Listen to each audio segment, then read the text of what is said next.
আসসালামু আলাইকুম, আমি মোহাম্মদ তাহসিন। আমার বাসা ভোলা জেলা, মন্টর উপজেলা। 2023 সালের 1 ডিসেম্বর যখন আমার এলাকায় একটি বাচ্চা পানিতে ডুবে মারা যায়, তখন থেকে আমি এই সমস্যাটা নিয়ে রিসার্চ করি। দীর্ঘ 8 থেকে 9 মাস রিসার্চের পর আমি একটি ডিভাইস তৈরি করি। মাত্র 9 গ্রাম ওজনের 2 গ্রাম ওজনের ডিভাইসটি বাচ্চার সাথে লকেট হিসেবে থাকবে, বাসায় একটি রিসিভার থাকবে।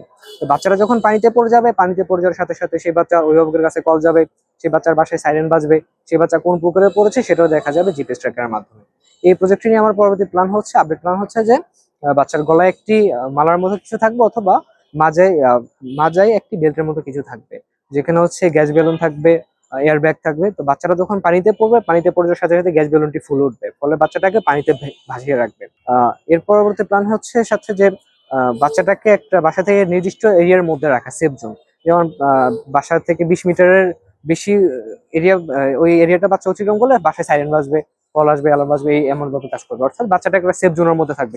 আমি আশা করি ইনশাল্লাহ যদি এটা আমি ব্যবহার উপযোগী পর্যায়ে নিয়ে যেতে পারি, তাহলে যদি এমন ঘটনা ঘটে যে 10টা বাচ্চা পানিতে পড়েছে, এর মধ্যে আমি এটুকু বিশ্বাস করি ইনশাল্লাহ 5টা বাচ্চা তার থেকে রক্ষা পাবে। এটুকু আমি বিশ্বাস করি ইনশাল্লাহ, যদি আল্লাহর রহমত থাকে। তাই এই ডিভাইসটি যেন ব্যবহার পর্যায়ে নিয়ে যেতে পারি।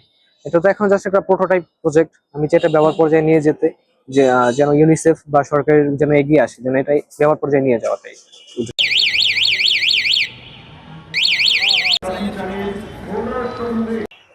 আহ, যখন আমি রিসার্চটা শুরু করি 23 সালের 1 ডিসেম্বর, এরপর থেকে 8 থেকে 9 মাস সময় লেগেছিল আমার। আর খরচ 30 থেকে 40 হাজার টাকার মতো হয়েছিল রিসার্চ। সম্পূর্ণ সাপোর্ট বাবাই দিয়েছিল, বাবার থেকে সম্পূর্ণ সাপোর্টটা নিয়েছিলাম। ভবিষ্যতে আমি চাচ্ছি, আগে আমি যেহেতু রিসার্চ করে একটু পরিশ্রম করে এই সমস্যাটা সমাধান করেছি, চাচ্ছি আগে এইটা একটা পর্যায়ে নিয়ে যাই।